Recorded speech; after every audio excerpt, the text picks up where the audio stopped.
నా హైడ్రేషన్ కోసం I just trust one thing, ఫుల్గా వాటర్ ఉండే కంట్రీ డిలైట్ వల్ల పొలాచి కోకోనట్స్. సో ఇప్పుడే కంట్రీ డిలైట్ యాప్ డౌన్లోడ్ చేసుకొని ఆర్డర్ చేయండి. స్మార్ట్ ఫోన్లతో పాటు చైనా నుంచి దిగుమతి అయ్యే అన్ని ఎలక్ట్రానిక్ వస్తువుల మీద సుంకాల విషయంలో ట్రంప్ వెనక్కి తగ్గినట్టుగా తెలుస్తోంది సార్. ట్రంప్ వెనక్కి తగ్గడానికి కారణం ఏంటి? అంటే ఈ 145% ట్యాక్స్ ఫస్ట్ విధించిన ట్యాక్స్ ఉంటుంది, ఈ 145% ట్యాక్స్ పోతుంది. సో దానికి ట్రంప్ వివరణ ఇవ్వలేదు. వాస్తవంగా ట్రంప్ ఎగ్జిక్యూటివ్ ఆర్డర్ కాదు, అమెరికా కస్టమ్ శాఖ ఆర్డర్స్ ఇష్యూ చేసింది. ట్రంప్ సమర్థించుకోవడానికి అనేవి రీజనింగ్ కూడా చెప్పలేదు, కానీ ఒక పిచ్చి వేలం వేరేలాగా పెంచుతూ పోయాడు. మొదలు 54% విధించాడు, దాంతో చైనా 34% విధించింది. అప్పుడు ట్రంప్ దాన్ని 104 చేశాడు, చైనా వాళ్ళు 84% చేశారు. తర్వాత ట్రంప్ దాన్ని 124% చేశారు, చైనా వాళ్ళకి తిక్కలేదు, దాన్ని 125% చేశారు.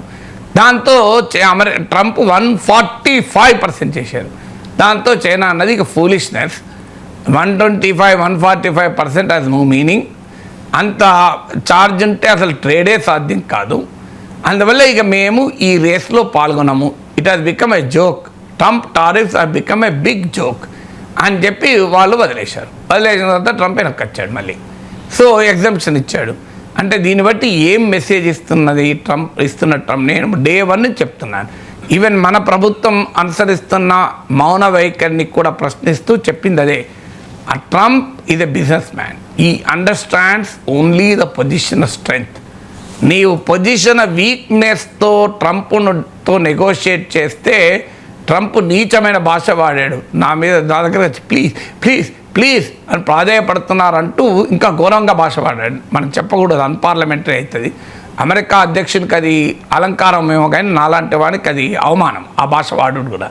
సో అందువల్ల ట్రంప్ అలాంటి భాష వాడి ఒక గౌరవప్రదంగా దేశాలను చూడాల్సిన సావరెన్ కంట్రీస్ పట్ల మాట్లాడాడు. ఇప్పుడు ఏమయ్యాడు? తోకముడిచాడా లేదా ట్రంప్? సో మనం ఎందుకు తోకముడిచాడు?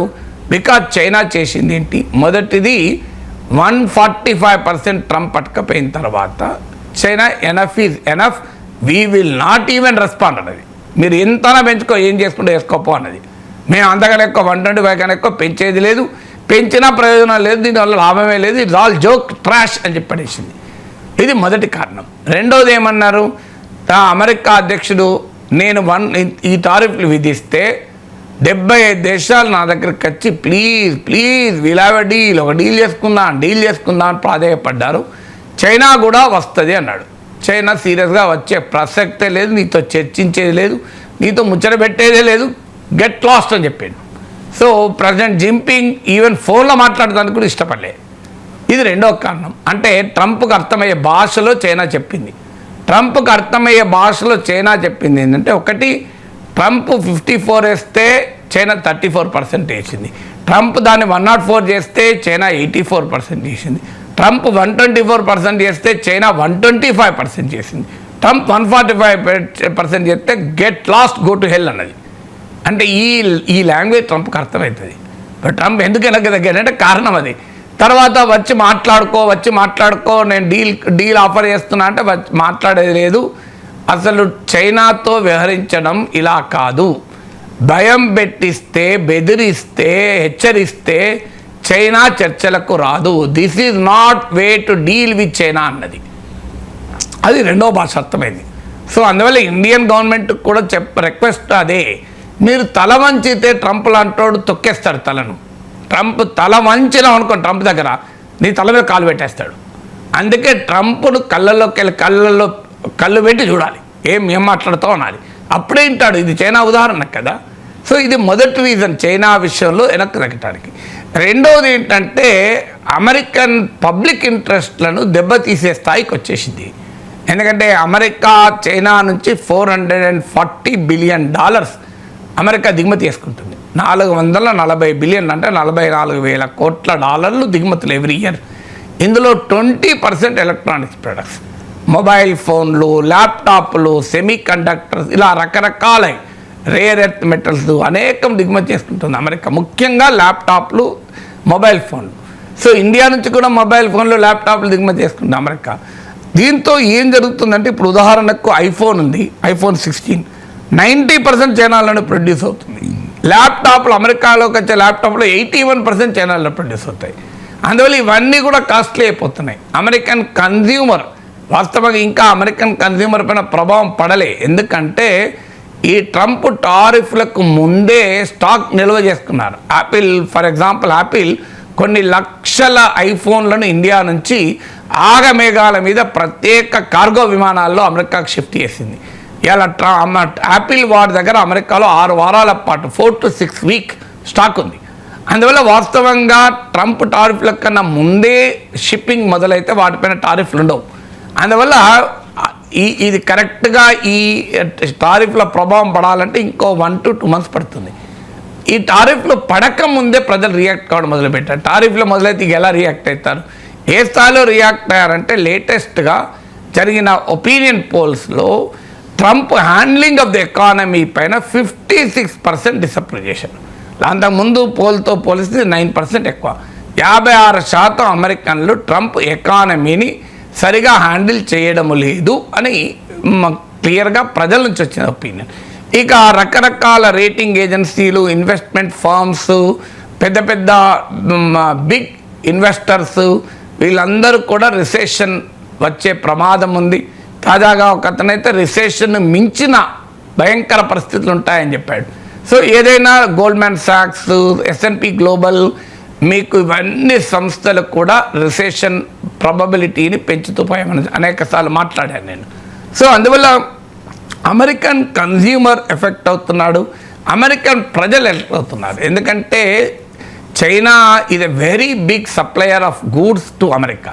ఎందుకంటే 1970sలో కోల్డ్ వార్ పీరియడ్లో అమెరికాకు సోవియట్ యూనియన్కు మధ్య ఘర్షణ ఉన్న సమయంలో అమెరికా ప్రెసిడెంట్గా నిక్సన్ ఉన్న రోజుల్లో హెన్రీ కిస్సింజర్ అనే ఫారిన్ పాలసీ ఎక్స్పర్ట్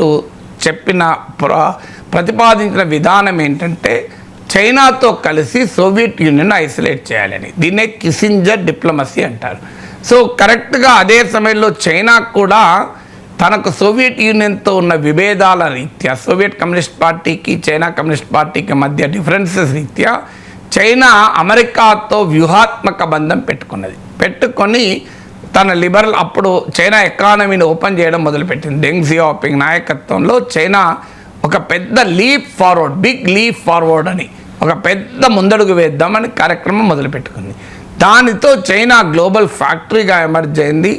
అమెరికాతో చైనాకు వెరీ బిగ్ ట్రేడ్ సర్ప్లస్ ఉంటుంది, అమెరికా వైపు డెఫిసిట్ ఉంటుంది.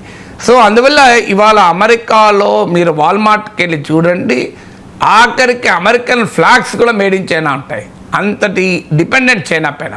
సో ఇప్పటికిప్పుడు చైనా ప్లేస్లో మరో సప్లయర్ అనేది అమెరికాకు దొరకరు. ఎందుకంటే సప్లై చైన్స్ను డిస్రప్ట్ చేస్తే ఇమీడియట్గా దొరకరు. ఇప్పుడు మీకు ఎదురుగా ఒక హోటల్ ఉంది, ఆ హోటల్లో టిఫిన్ ఉంది, నేను ఆ హోటల్ తీసి పడేస్తా అంటే నీకు వెంటనే ఇంకోటి వచ్చి ఆడ హోటల్ పెట్టి టిఫిన్ సప్లై చేయాలంటే టైం పడుతుంది కదా. ఒక మీ ఆఫీస్లోనే ఒక క్యాంటీన్ ఉంది, ఈ క్యాంటీన్ వాడు సరిగ్గా చేస్తలేనో మనం నిలగొట్టారనుకోండి, తెల్లారి నుంచి మీకు మళ్ళీ ఫుడ్ ఉంటుందా? మళ్ళీ కొత్త వాడొచ్చి క్యాంటీన్ పెట్టి టెండర్ ఇచ్చి ఇవన్నీ వరకు 15 రోజులు పడుతుంది. ఒక ఆఫీస్లో ఉన్న ఒక క్యాంటీనే వెంటనే సప్లై స్టార్ట్ కాదే. ఇక మరి అమెరికన్ ఎకానమీకి $440 బిలియన్ 44,000 కోట్ల డాలర్ల వస్తువుల్ని చైనా ప్లేస్లో ఇంకోటి సప్లై చేయాలంటే మామూలు విషయం అది. మళ్ళీ ట్రంప్ అన్ని దేశాలపైన ఆంక్షలు విధించాడు కదా, ఈ దేశం ఆ దేశం వదలలేక కదా. అందువల్ల చైనీస్ కన్జ్యూమర్ ఎఫెక్ట్ కావడం మొదలుపెట్టాడు. తర్వాత నెక్స్ట్ ఇంకోటి ఏం చేశారు చైనా తెలివిగా, అమెరికా ఎప్పుడైతే ట్రేడ్ మీద ఎఫెక్ట్ చేసిందో కొత్త పార్ట్నర్లను పెట్టుకోవడం మొదలుపెట్టింది. ఇప్పుడు లేటెస్ట్గా Chinese president Jinping Vietnam, Cambodia ఈ దేశాల్లో, మలేషియాలో పర్యటిస్తున్నాడు. So Vietnam, Malaysia, Cambodia significant ఏంటంటే ట్రంప్ విధించిన సుంకాల్లో ఫస్ట్ ఫేజ్లోనే హైయెస్ట్ సుంకాలు విధించిన దేశాలు ఇవి. చైనా పైన 54% విధించినప్పుడు కంబోడియా పైన 49%, వియత్నాం పైన 46% విధించాడు. అంటే ఈ అన్ని దేశాలకు కూడా ట్రంప్ టారిఫ్ల బాధిత దేశాలు. అందువల్ల ట్రంప్ టారిఫ్ బాధిత దేశాలను ఐక్యం చేసే పని చైనా మొదలుపెట్టింది. అందుకే ఇండియాకు కూడా లేఖ రాశారు మన ప్రధానమంత్రికి కూడా, మనం అందరము కలిసి ట్రంప్ టారిఫ్లపై పోరాడదామని.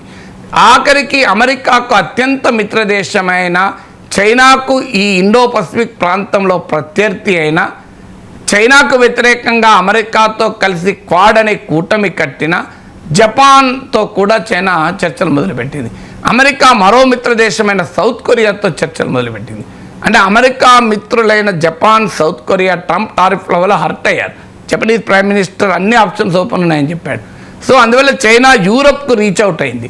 సో ఇదన్నీ కూడా అమెరికాకు వ్యతిరేకంగా, అంటే అమెరికా గ్లోబల్ లీడర్షిప్ను వదులుకుంటే ఆ గ్లోబల్ లీడర్షిప్ పొజిషన్లోకి చైనా రావడం మొదలుపెట్టింది. అంటే అమెరికా బాధిత దేశాలను ఐక్యం చేసి అమెరికాను ఒక ఛాలెంజ్గా మొదలైంది. ఇవన్నీ గమనించిన ట్రంప్ చెప్పా పెట్టకుండా, ఈవెన్ ప్రకటన కూడా చేయకుండా వెనక్కి తగ్గాడు. అందువల్ల ఇది లెసన్ ఏంటంటే, ట్రంప్కు బలవంతుని భాషలో అర్థం చెప్తేనే అర్థమవుతుంది, బలహీనుని భాషలో అర్థం చెప్తే ట్రంప్ అర్థం చేసుకోడు. So negotiate from a position of strength. ట్రంప్కు అర్థమయ్యే భాషలు చెప్పాలి. ట్రంప్కు ప్రాధేయపడితే ట్రంప్ అవమానిస్తాడు, ట్రంప్కు దండం పెడితే కాలుతో కొడతాడు, ట్రంప్కు నిలబడి కళ్ళల్లో కళ్ళు పెట్టి ఏం సంగతి వాట్ మిస్టర్ ట్రంప్ అంటే టెల్ మీ అంటాడు. That is how the Trump behaves. So China పట్ల ట్రంప్ బిహేవ్ చేసిన వీక్, బలహీనమైన పద్ధతి ఇది ఉదాహరణ. మనకు భయపెడితే భయపడతాడు, భయపెడితే వెనక్కి తగ్గుతాడు, అంతే కదా. Yes.